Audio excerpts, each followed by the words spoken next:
একটা স্বাধীন রাষ্ট্রে পরিণত হলো এই মুহূর্তে, কথা ঠিক কিনা?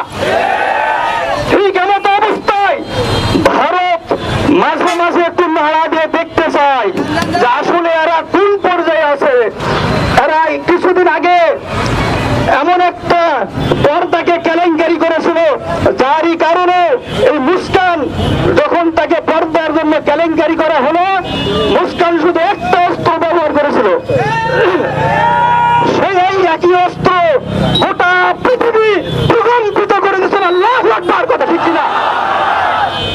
আজকে এই মোবাইল বর্তনী থেকে আমরা উদাহরণ ভাবে এই ঘোষণা দিতে চাই যে ভারতের মসনদ আমাদের রাহবার তিনি বলে দিয়ে গেছেন যে ভারত আমাদেরকে যেমন তারা ভেঙে টুকরো টুকরো করার একটা পায়তারা করতেছে, অচিরেই তারা ভেঙে টুকরো টুকরো হয়ে যাবে ইনশাআল্লাহ। আমার সংক্ষিপ্ত কথা